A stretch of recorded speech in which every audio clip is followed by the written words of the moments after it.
Assalamualaikum warahmatullahi wabarakatuh. Perkenalkan, nama saya Kaila Elvandi Wirutama dengan NIM 23000241135. Di sini saya akan membahas tentang tugas meresum tentang aspek ketenagakerjaan dalam rancangan undang-undang kesejahteraan ibu dan anak.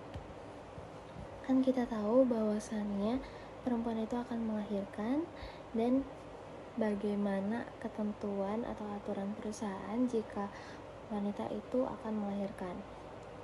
Dan di sini sumber hukumnya itu dari sumber internasional, hukum internasional, dan dari ILO juga sudah membuat sebuah studi lebih dari 100 negara, dan lebih dari 100 negara itu sudah menetapkan atau memberikan perlindungan terkait dengan maternity leave.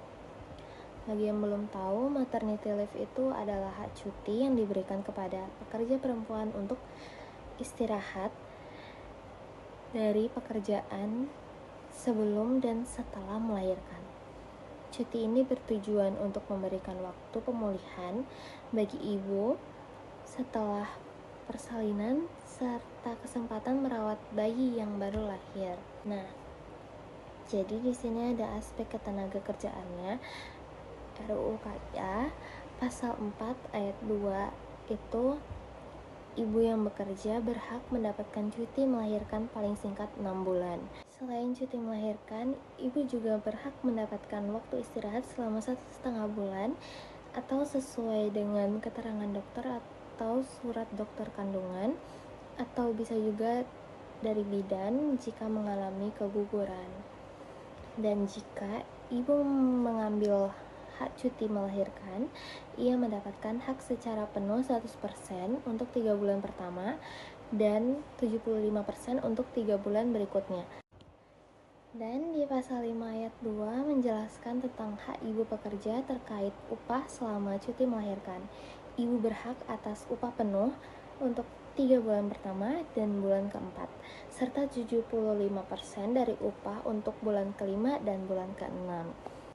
Lalu ada pasal 5 ayat 3 menyatakan bahwa jika ibu diberhentikan dari pekerjaannya atau tidak memperoleh haknya selama cuti melahirkan, pemerintah pusat atau pemerintah daerah akan memberikan bantuan hukum sesuai dengan peraturan perundang-undangan.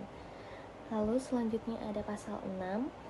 Nah, pasal 6 ayat 1 ini menekankan kewajiban suami untuk mendampingi istri baik saat melahirkan maupun mengalami keguguran. Lalu di pasal 6 ayat 2, pasal ini mengatur tentang hak cuti suami dengan rincian 2 hari cuti saat istri melahirkan dan tambahan cuti paling lama 3 hari jika ada kesepakatan, dan 2 hari cuti saat istri mengalami keguguran. Jadi RUU KIA memberikan jaminan kepada suami untuk dapat mendampingi istri dalam masa-masa penting seperti persalinan dan keguguran dengan memberikan hak cuti. Lalu, apa kendala dalam pemberlakuannya jika dihadapkan dengan peraturan yang sudah ada dalam UU Ketenagakerjaan?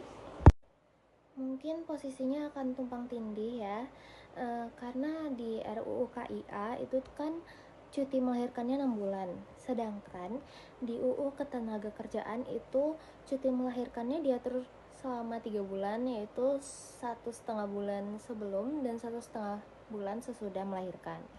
Nah, jadi itu jika kedua aturan ini berlaku bersamaan, akan membingungkan dunia usaha dan penegak hukum mengenai standar yang harus dipatuhi.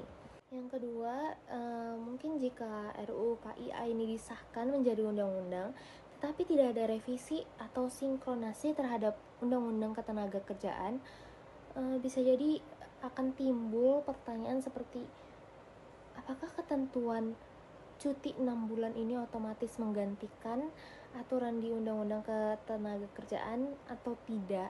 Lalu bisa juga ada yang bertanya, ketentuan mana yang harus diikuti oleh perusahaan? Jadi kayak yang saya sebutkan di yang pertama, aturannya kalau dua aturan ini berlaku bersamaan, itu akan membingungkan dunia usaha. Mungkin agar pemberlakuan RUU KIA efektif dan tidak berbenturan dengan UU Ketenagakerjaan, itu perlu diadakannya harmonisasi norma antara RUU KIA dengan Undang-Undang Ketenagakerjaan. Terima kasih, mungkin segitu saja. Assalamualaikum warahmatullahi wabarakatuh.